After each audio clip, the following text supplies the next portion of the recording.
कहानी की शुरुआत में हम नील नाम के एक आदमी को देखते हैं जो हॉस्पिटल के अंदर घुसा। वो बड़ी तेजी से एक कॉरिडोर से दूसरे में घूम रहा था जब तक उसे हॉस्पिटल का पीछे वाला दरवाजा नहीं मिल गया। उसने यूनिफॉर्म पहनी हुई थी तो किसी ने भी उस पर शक नहीं किया। सब लोग उसे हॉस्पिटल स्टाफ ही समझ रहे थे। बाहर निकलते ही उसने बिना रुके एक एम्बुलेंस चुरा ली और शहर की सड़कों में ड्राइव करता हुआ निकल गया, जैसे ये तो उसका रोज का काम हो। इसी दौरान क्रिस नाम के एक आदमी ने एक कंस्ट्रक्शन सप्लायर से बहुत सारे एक्सप्लोजिव खरीद लिए। उसके चेहरे पर एक शिकन तक नहीं थी, जैसे वो सिर्फ अपना काम निपटा रहा हो। इसके बाद हम माइकल को देखते हैं जिसने एक चोरी किए हुए टो ट्रक में अपने साथी वाइंग्रो को बिठाया। ये साफ था कि कुछ तो बड़ा होने वाला है। अब इनका पांचवा साथी त्रेहो जो एक आर्मर्ड कार का पीछा कर रहा था, उसने रेडियो पर बाकी सबको अपनी एग्जैक्ट लोकेशन के बारे में बताया। क्रिस थोड़ी देर बाद एम्बुलेंस में नील के साथ आ मिला। अब इन पांचों ने मास्क पहन लिए ताकि कोई उनका चेहरा न देख पाए।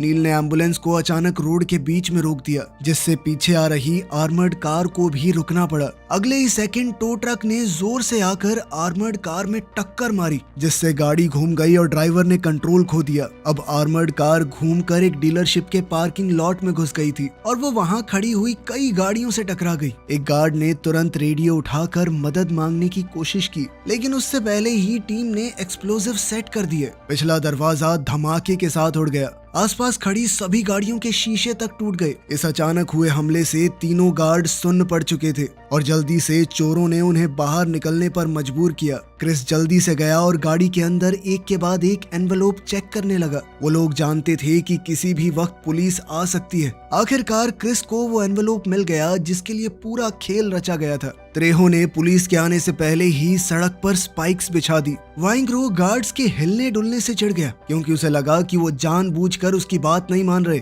उसे यह एहसास ही नहीं हुआ कि धमाके की वजह से शायद वो लोग अभी सुन नहीं पा रहे होंगे। गुस्से में आकर वाइंग्रो ने एक गार्ड को गोली मार दी। दूसरा गार्ड जैसे ही अपनी बंदूक की तरफ बढ़ा तो वाइंग्रो ने उसे भी मार डाला। फिर उसने तीसरे गार्ड पर बंदूक तानी और जैसे ही उसके साथी ने कहा, उसने उसे भी मार दिया।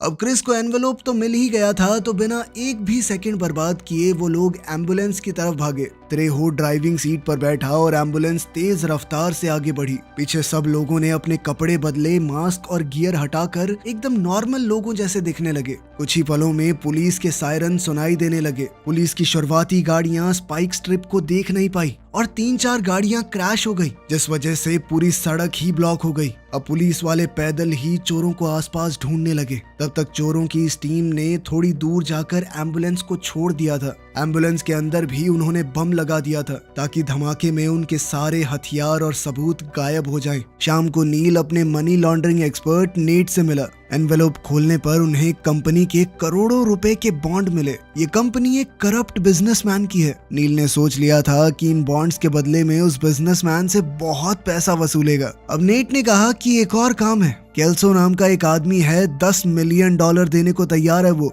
ये सुनते ही नील ने कहा कि जल्दी से मीटिंग कराओ फिर उसके साथ। दूसरी तरफ डिटेक्टिव विंसेंट क्राइम सीन पर पहुंचा और उसने अपनी टीम के साथ सुराग ढूंढने शुरू कर दिए। चेक करने पर पता चला कि इस्तेमाल की गई सारी गाड़ियां चोरी की थी। एक आदमी जो उस समय वहां मौजूद था, उसने बताया कि मैंने चोरों के मुंह से स्लिक नाम सुना था, लेकिन किसी का मुंह नहीं देखा। सीन पर बिखरे मलबे को देखकर विंसेंट ने पूरा हिसाब लगाया कि क्या क्या हुआ होगा। उसका कहना था कि ये ऐरे गहरे चोर नहीं है, बहुत चालाक हैं। खैर, इसके बाद हम सभी चोरों को एक साथ खाना खाते हुए देखते हैं। वाइंग्रो बाकी सबको समझाने की कोशिश कर रहा था कि गार्ड्स को मारना जरूरी था, लेकिन इस बात पर नील का गुस्सा फूट पड़ा। उसने वाइंग्रो के सर को जोर से टेबल पर दे मारा। नील का कहना था कि अगर तू पुलिस वालों को ना मारता तो ज्यादा इंटरेस्ट ना लेते वो। अब उनके अपने लोग मरे हैं, घुस घुस के इन्वेस्टिगेट करेंगे। नील को अभी भी बहुत गुस्सा आ रहा था। उसने बाहर जाकर वाइंग्रो को और मारा, यहाँ तक कि उसने बंदूक भी निकाल ली उसे मारने के लिए। पर तभी एक पुलिस की गाड़ी वहाँ से गुजरी और नील को रुकना पड़ा।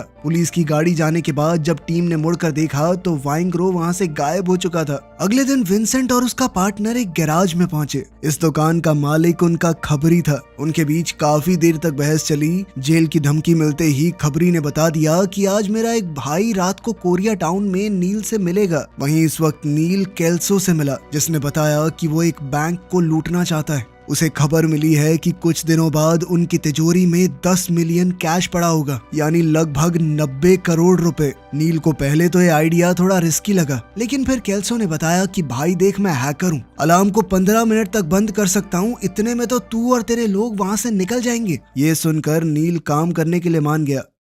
घर लौटने के बाद नील ने देखा कि क्रिस उसके घर पर फर्श पे सो रहा है। सबसे पहले नील ने उसकी पत्नी को फोन करके बताया कि ठीक है, तुम्हारा पति यहीं मेरे घर पे सो रहा है, और फिर क्रिस के लिए कॉफी बनाई। क्रिस की शादी कुछ खास बढ़िया नहीं चल रही थी। कल रात भी उसकी शार्लेट से लड़ाई हो गई। नील को तो शक था कि तुझे धोखा तो नहीं दे रही वो, लेकिन क्रिस ने इस बात को नकार दिया। बाद में नील ने उस करप्ट बिजनेसमैन रॉजर को फोन करके एक मीटिंग सेट की, वही जिसके बॉन्ड उन्होंने चुराए थे। वहीं आसपास देखते हुए उसने शार्लेट को एक होटल रूम से किसी और आदमी के साथ निकलते देखा। गुस्से में नील कमरे में घुसा और शार्लेट को दीवार की तरफ धकेल दिया। शार्लेट ने कहा कि मैं कुछ काम से यहाँ पर आई थी, लेकिन नील ने कहा कि क्रिस को एक आखिरी मौका देकर देखो। उसने कहा कि अगले काम से बहुत ज्यादा पैसा आएगा, अगर वो भी उसने उड़ा दिया ना तो मैं सजा दूंगा उसे। उधर कोरिया टाउन में विंसेंट क्लब गया और खबरी के भाई से मिला। वहाँ उसे एक आदमी के बारे में पता चला जो बड़ी बड़ी चोरियां करता है। उसका निकनेम है स्लिक। ये नाम सुनते ही विंसेंट के कान खड़े हो गए।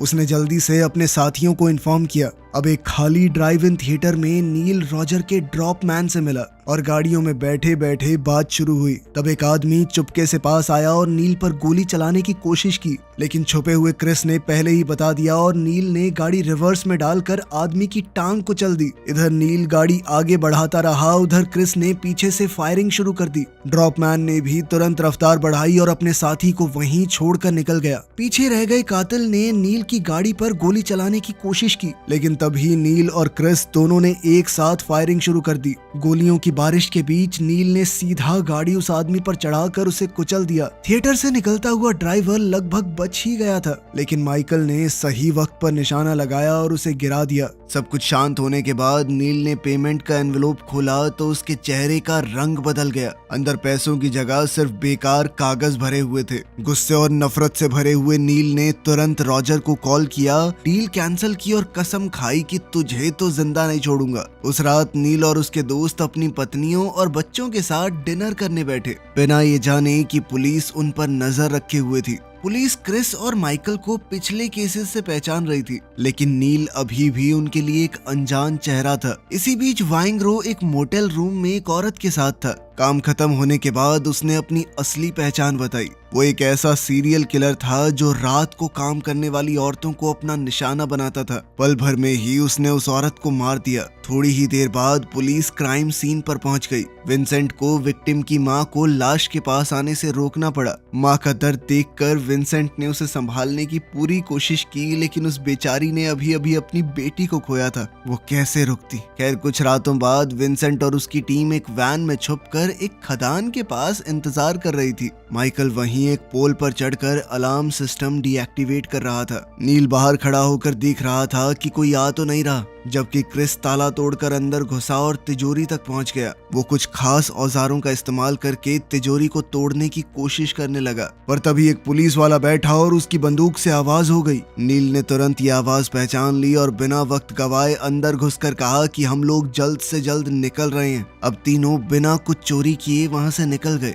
विंसेंट ने अपने आदमियों को अरेस्ट करने से रोका, क्योंकि सिर्फ ताला तोड़कर अंदर घुसने के जुर्म में उन्हें कुछ महीनों की सजा होती और फिर वो छूट जाते। विंसेंट चाहता था कि इन लोगों को किसी बड़े जुर्म में अंदर करूं। अगले दिन विंसेंट और उसकी टीम ने शार्लीन के लवर को पकड़कर पूछताछ शुरू की। उधर नील ने टीम को बताया कि पुलिस वालों ने शायद हमारे फोन्स को टैप कर रखा है और थोड़े समय के लिए अंडरग्राउंड होना ही सही रहेगा। लेकिन क्रिस के ऊपर पैसों का प्रेशर था और उसने नील को जैसे तैसे केल्सो वाला काम करने के लिए मना लिया। अब टीम एक जगह पर प्लान बनाने पहुंची और पुलिस वाले दूर से ही उन पर नजर रखे हुए थे। जब पूरी गैंग वहां से चली गई तो पुलिस ने समझने की कोशिश की कि ये क्या प्लान बना रहे हैं। वहां पर चोरी लायक कुछ भी नहीं था। तब विंसेंट को समझ आया कि ये तो सिर्फ एक जाल था, ताकि उन्हें हमारे होने का पता चल जाए। क्रेन के ऊपर से नील ने पूरी पुलिस टीम की तस्वीरें खींच ली। उस रात नील नेट से मिला, जिसने उसे सभी पुलिस वालों की इंफॉर्मेशन और उनका काम करने का तरीका बताया। नेट ने केल्सो से भी बैंक हाइस्ट के बारे में बात की। ये सब समझने के बाद नील ने हिसाब लगाया कि रिस्क लेने लायक है ये काम। इस वक्त विंसेंट सर्वेलेंस हेलीकॉप्टर में बैठकर नील का पीछा कर रहा था। काफी देर बाद उसे नील दिखा और वो चॉपर छोड़कर गाड़ी में आ गया।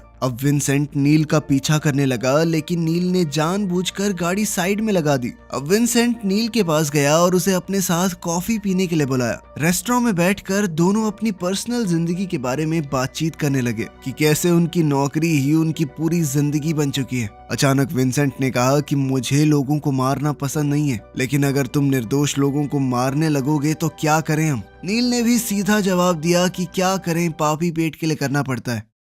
अगली सुबह विंसेंट जब स्टेशन पहुंचा तो वो बहुत गुस्से में आ गया, क्योंकि अभी अभी उसे पता चला था कि नजर रखने के बावजूद भी नील और उसकी टीम गायब हो चुकी है। असल में वो अब बैंक के पार्किंग लॉट में काम कर रहे थे और अब बैंक को लूटने की तैयारी शुरू हो चुकी थी। उसी वक्त वाइंग्रो उस बिजनेसमैन रॉजर के ऑफिस में पहुंचा और एक डील ऑफर की। बाद में नील क्रिस और माइकल को रेस्टोरेंट में ले गया, जहां उसने डोनाल्ड को पहचान लिया, जो उसका पुराना जेल का साथी था और अब वो पैरोल पर इस रेस्टोरेंट में काम कर रहा था। उसी वक्त त्रेहो का कॉल आया और उसने बताया कि पुलिस मेरा पीछा कर रही है, इसीलिए वो इस चोरी में शामिल नहीं हो पाएगा। अब नील ने तुरंत डोनाल्ड से कहा कि एक काम है, करेगा, और डोनाल्ड ने भी बिना ज्यादा सोचे हाँ कर दी। बाहर निकलते वक्त डोनाल्ड ने अपने बॉस को धक्का दे दिया, क्योंकि वो हमेशा उसे नीचा दिखाता था। कुछ ही देर में नील, माइकल और क्रिस अलग अलग दरवाजों से बैंक में घुस गए। पोजीशन लेने के बाद क्रिस ने गार्ड को पीटना शुरू कर दिया और उसे बांध दिया, जबकि बाकी लोगों को बंदूक दिखाकर नीचे बिठाया गया। उन्होंने गार्ड से उनके हथियार छीन लिए। नील ने सभी बंदी बनाए हुए लोगों को तसल्ली दी कि तुम सबका पैसा गवर्नमेंट ने इंश्योर कर रखा है, अगर हम बैंक लूट भी लेंगे तो तुम्हारे ऊपर इसका कोई असर नहीं है, तुम्हारे खाते में पैसे रहेंगे, तो कोई भी चालाकी मत करना। फिर नील ने एक मैनेजर को मारा और उसकी चाबी छीनकर सेफ खोला। वो जल्दी से अपने बैग को कैश से भरने लगे। उधर पुलिस स्टेशन में डिटेक्टिव्स को अपने खबरी से बैंक हाइस्ट की खबर मिली और विंसेंट तुरंत निकल पड़ा। बैंक के बाहर माइकल पहले निकला और डोनाल्ड के साथ गाड़ी में बैठ गया, लेकिन फिर क्रिस और नील जैसे ही बाहर आए पुलिस उन्हें देख चुकी थी। नील गाड़ी में बैठा, लेकिन क्रिस ने पुलिस वालों को देखकर सामने फायरिंग शुरू कर दी। आम लोग भागकर इधर उधर छुपने लगे और पुलिस वाले भी अब चोरों के ऊपर गोलियां बरसाने लगे। माइकल ने भी खिड़की से गोलियां चलानी शुरू कर दी। एक गोली पुलिस वाले के गले में लगी और बुलेट प्रूफ जैकेट के बावजूद भी वो उसी समय मर गया।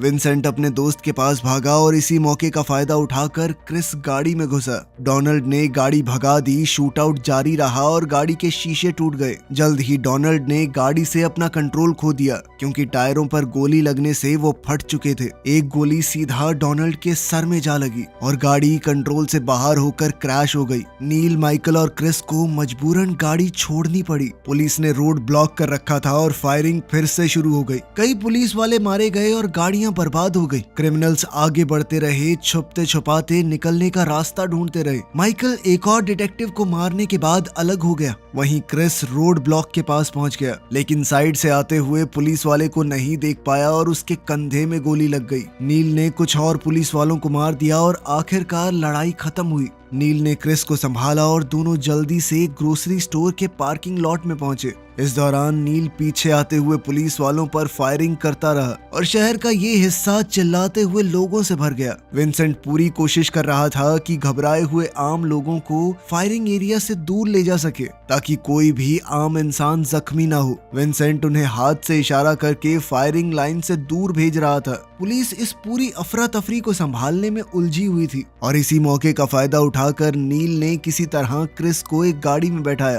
क्रिस दर्द से करहा रहा था, लेकिन अभी भी होश में था। नील ने गाड़ी भगाई और दोनों वहां से निकल गए। इस वक्त दो डिटेक्टिव्स माइकल का पीछा कर रहे थे। माइकल भागता हुआ एक रेस्टोरेंट में घुस गया, जहां लोग शांति से खाना खा रहे थे। अचानक उसकी एंट्री से पूरा माहौल बदल गया। लोग कुर्सियां गिराते हुए भागने लगे, हर तरफ भगदड़ मच गई। माइकल भी अब रेस्टोरेंट से निकलकर एक फाउंटेन क्रॉस करने लगा। इसी भगदड़ में एक छोटा बच्चा अपनी माँ से अलग हो गया। माइकल ने तुरंत उसे पकड़ लिया और अपनी तरफ खींचते हुए शील्ड की तरह इस्तेमाल करने लगा। उसी पल विंसेंट पीछे से आ चुका था। उसने सांस रोककर सही मौके का इंतजार किया और जैसे ही बच्चा थोड़ा साइड हुआ, विंसेंट ने निशाना लगाकर सीधा माइकल के सर के बीच में गोली मारी और माइकल को वहीं ढेर कर दिया। विंसेंट ने तुरंत बच्चे को उठाया और उसकी माँ को सौंप दिया।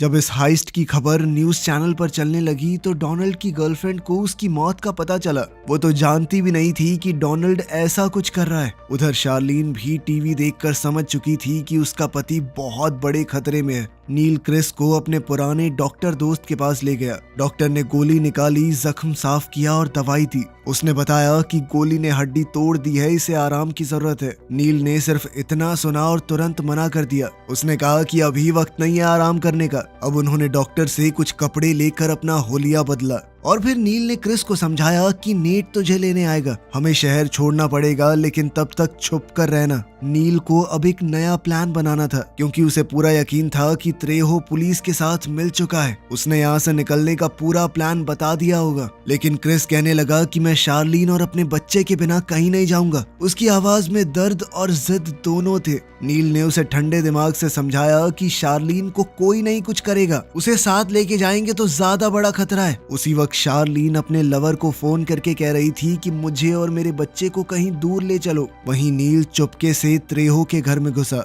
उसके हाथ में बंदूक थी और आंखों में सिर्फ शक। बेडरूम में जाते ही उसने त्रेहो की पत्नी को मरा हुआ पाया। आगे बढ़ते हुए उसे त्रेहो जमीन पर लहूलुहान मिला। अब पूरा सच सामने आ गया। वाइंग्रो और रॉजर ने त्रेहो को मजबूर किया था कि वो पुलिस को इन्फॉर्मेशन दे, उसकी पत्नी उसके परिवार को नुकसान पहुंचाने की धमकी देकर। जब नील ने उसे बताया कि उन्होंने तेरी पत्नी को वैसे भी मार दिया, ये सुनकर त्रेहो पूरी तरह टूट गया और नील की तरफ इशारा किया। नील समझ गया कि उसका दोस्त क्या चाहता है और उसे भी गोली मार दी। अब बाहर निकलते ही नील ने नेट को कॉल किया। उसने कहा कि क्रिस को उठाकर निकल जल्दी से, और साथ ही रॉजर का एड्रेस मांगा। उधर विंसेंट और उसकी टीम एक अपार्टमेंट का दरवाजा तोड़कर अंदर घुसी। विंसेंट ने गुस्से में अंदर मौजूद आदमी को बालकनी का शीशा तोड़ते हुए बाहर फेंक दिया। डर के मारे वो आदमी मान गया कि हाँ, मैंने ही स्टेशन में हाइस्ट की टिप दी थी। ये सारी जानकारी मुझे वाइंग्रो नाम के आदमी ने दी थी।